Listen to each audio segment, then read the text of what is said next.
बीच दौसा से सबसे बड़ी अपडेट आ रही है, जहां कालीखाड़ बोरवेल हादसा मामले को लेकर के सबसे बड़ी अपडेट है। 52 घंटे बाद भी आर्यन को नहीं निकाला जा सका है बोरवेल से बाहर और लगातार कोशिशें जारी है। हमारे सहयोगी आशीष हमारे साथ सीधे घटनास्थल से जुड़ चुके हैं। आशीष, क्या अपडेट है और कितना इंतजार है और कितना वक्त है? सबसे अच्छी खबर है और शुरुआत की ब्रेकिंग न्यूज है कि जो रेस्क्यू ऑपरेशन का लंबे समय से रुका हुआ था वो शुरू हो चुका है। पहला जो ये मशीन है इसको अंदर भेजा गया है और अब ये काम शुरू हो गया है। जो मशीन यहाँ पर आई हुई थी, पाइलिंग मशीन, उसका काम शुरू किया गया है। पहले वाली मशीन यहाँ पर जो तकनीकी खराबी के कारण खराब हो चुकी थी, अब दूसरी मशीन का यहाँ पर संचालन शुरू हो गया है और अब ये एक अच्छी संकेत है, क्योंकि जो पहले जो मशीन ने काम किया था 115 फीट तक ये खुदाई कर दी थी। अब ये मशीन आगामी 2 घंटे में निश्चित रूप से 150 फीट का पूरा खुदाई कर देगी। यदि सब कुछ ठीक ठाक रहा तो आगामी 2 घंटे में जो सफाई का जो खुदाई का काम है वो पूरी तरह हो सकेगा। और अब ये जो रेस्क्यू ऑपरेशन है एक बार फिर तेजी पकड़ा है, क्योंकि सुबह 11 बजे के करीब ये रेस्क्यू ऑपरेशन बंद हो गया था और अब इसके बाद में ये जो पाइलिंग मशीन है इसे मंगाया गया था और उसके बाद में इसको इंस्टॉल किया गया है और उसके बाद में अब एक बार फिर रेस्क्यू ऑपरेशन शुरू हो गया है। उधर एनडीआरएफ के जो जवान है उनकी मौजूदगी में यह रेस्क्यू ऑपरेशन किया जा रहा है।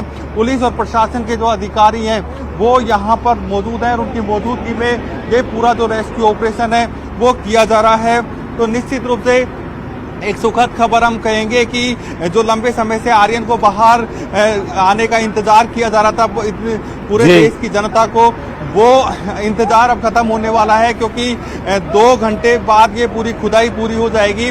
उसके बाद में लोहे के पाइप डाले जाएंगे, उसमें भी 2 से 3 घंटे का समय लगेगा और फिर उसके बाद में एक 5 से 6 फीट की एक टनल बनाई जाएगी। जो मुख्य बोरवेल, ये जो बोरवेल बन रहा है इसके जस्ट आगे मुख्य बोरवेल है, जिसकी जो दूरी है 5 से 6 फीट की दूरी है। ऐसे में 5 से 6 फीट की जो टनल है वो बनाई जाएगी। ऐसे में इस टनल के बाद में यहाँ पर आर्यन को बाहर निकालने की प्रक्रिया शुरू होगी।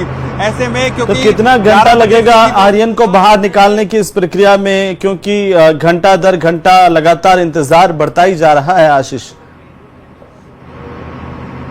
बिल्कुल, जो ये पाइलिंग मशीन खराब होने के कारण पूरा ये डिले हुआ है और पहले अब तक ये निकलने की स्थिति में आ जाता, लेकिन अब ये निकलने की स्थिति में आएगा।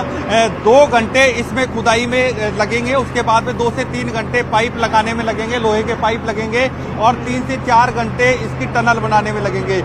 यानी कुल 7 से 8 घंटे का अब एक रेस्क्यू ऑपरेशन रहेगा। बस उम्मीद के अनुरूप ये रेस्क्यू ऑपरेशन चलता रहे तो 7 से 8 घंटे बाद आर्यन को बाहर निकाला जा सकता है। कुल मिला के बात ये कहा जा सकता है कि ये पाइलिंग मशीन शुरू हो गई है। यही एक अच्छी खबर है कि पाइलिंग मशीन अगर इसी तरह चलती रही। अच्छा, आर्यन की कुछ और तस्वीरें भी देखने को मिली। आशीष, उसके स्वास्थ्य को लेकर के क्या अपडेट है? तो स्वास्थ्य को लेकर स्थिति जस की तस है। पहले जैसे करीब 40 से 45 घंटे से उसके जो शरीर है उसमें किसी तरह का मूवमेंट नजर नहीं आया है। ऐसे में डॉक्टर्स का कहना है कि वो अनकॉन्शियस स्थिति में हो सकता है। लंबे समय से आर्यन अंदर है, तो उसकी माँ गुड्डी देवी की भी तबीयत खराब हो गई थी और गुड्डी देवी की तबीयत खराब होने के बाद उसको यहाँ पर ट्रीटमेंट दिया गया था। दौसा के जिला कलेक्टर देवेंद्र कुमार जी हमारे साथ हैं। सर, एक अच्छी सूचना है लोगों के लिए कि भाई चालू हो गई है पाइलिंग मशीन। क्या कभी खराबी आई थी पहले वाली में? पहली वाली की में जो है जो ड्रिल बिट था वो तकरीबन 110 फीट तक तो गया था, बट उसके बाद उसके अंदर खराबी आ गई थी। उसके बाद दूसरी पाइलिंग मशीन भी हमारे पास नहीं है, तो उसको हमने मंगवा लिया था और उसकी अभी जैसा कि आप देख सकते हैं कि उसने पाइलिंग का काम स्टार्ट कर दिया। 110 तक चले गए थे, हम 100 मैक्सिमम शायद 160 तक हमें जाना पड़े। 150 55 तक बच्चा है, 60 तक। सर, 1 घंटे में करीब 20 से 25 फीट की खुदाई हो रही है, तो 2 घंटे में अपन मान सकते हैं कि ये खुदाई पूरी हो जाएगी? खुदाई तो अगर अगेन क्योंकि हम 150 फीट बहुत नीचे काम कर रहे हैं, तो इफ़ एवरीथिंग गोज ओके तो खुदाई तो हो जाएगी। लेकिन जो नेक्स्ट बड़ा टास्क है वो केसिंग पाइप्स को उतारने का है, उसमें समय लगेगा, क्योंकि जो हमारा जो भी स्टाफ हमारा नीचे वर्टिकल हॉरिजॉन्टल खुदाई करेगा उसकी हमें सेफ्टी इंश्योर करनी है। तो फिर हम वेल्ड करके इनकी केसिंग पाइप्स पूरे हम 150 फीट तक उतारे। ऑल दो पाइप्स हमारे आ गए हैं और उनकी भी आप पीछे देख सकते हैं कि वो पाइप्स को भी उतारा जा रहा है। पाइप पे डालने की जो प्रक्रिया है वो मशीन से होगी या फिर कोई बिल्कुल आशीष, नजर बनाए रखिए, अपडेट हम आपसे लेते रहेंगे। बहरहाल एक खास रिपोर्ट देखिए कि कैसे पूरा का पूरा रेस्क्यू ऑपरेशन चलाया जा रहा है। आर्यन नेट पर खेल रहे थे। मैं उधर से खेत में, वो उधर जा रहे थे। मैं वो गिरा नहीं, जब मैं उधर से भाग के आई, मेरे को अचानक क्या आटा उस बच्चे के पाँव उसमें घिस पड़े, मेरे को आटा। फिर मैं वहां से आके पुकार के मैंने मेरे देवर से किया।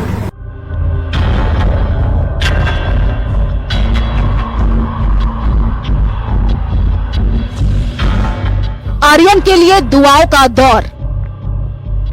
मेरे बच्चे जीवित निकले।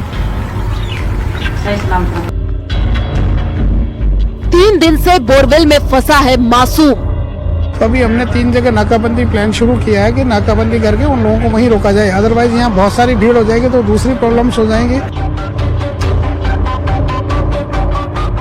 एनडीआरएफ और एसडीआरएफ टीम रेस्क्यू में जुटी।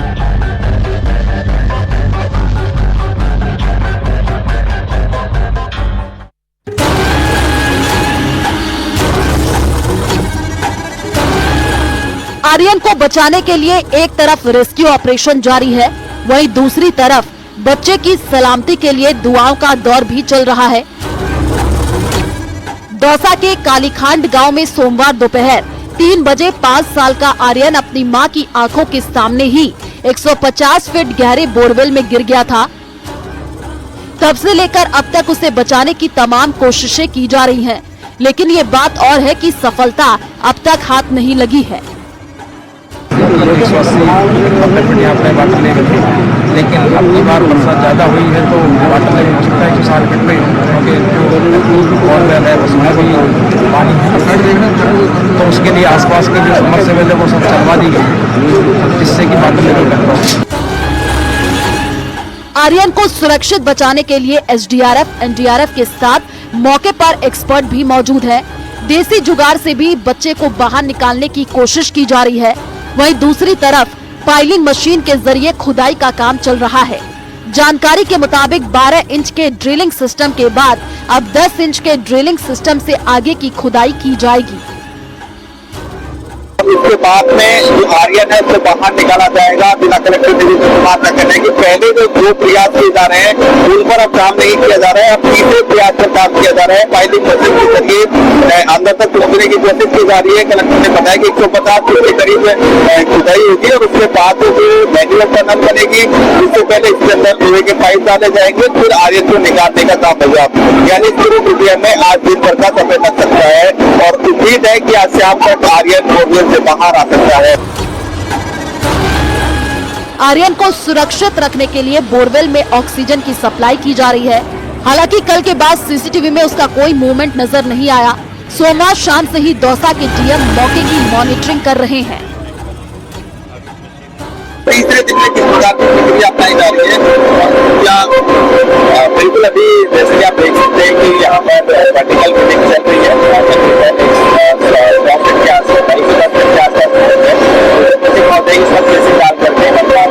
कब तक खुदाई पूरी होगी इसके बाद क्या बोलते हैं वही एक बार खुदाई 50 फीट और करनी है और उसके बाद बेसिक कार करके प्रयास करेंगे हमारे एक घंटे के आसपास ही टनल मैनुअल बनेगा।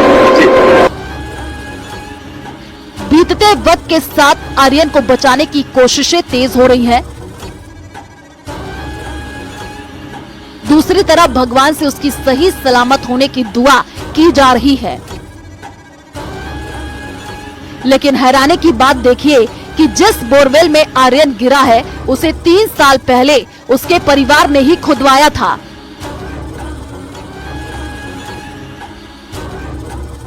लेकिन वक्त रहते अगर उसे कवर किया गया होता तो ये दिन उनकी जिंदगी में कभी ना आता। बिल्कुल सीसीटीवी फुटेज के आधार पर बच्चा कोई रिएक्ट नहीं कर रहा है। पिछले 35 से 36 घंटे से कोई रिएक्ट नहीं किया गया है। लेकिन डॉक्टर्स से हमने जानने की कोशिश की कि जब कोई बच्चा 140-145 फीट की गहराई पर होता है तो उसकी क्या स्थिति रही होगी, तो डॉक्टर्स का ये कहना है कि वो संभवतः अनकॉन्शियस स्थिति में होगा। और लेकिन जब तक बच्चे को बाहर नहीं निकाला जाएगा तब तक ये कहा नहीं जा सकता कि बच्चे की स्थिति क्या है। लेकिन वर्तमान में बच्चे के कोई मूवमेंट नहीं है और बच्चा को मूवमेंट तो है नहीं, लेकिन ये माना जा रहा है कि वो अनकॉन्शियस स्थिति में होगा।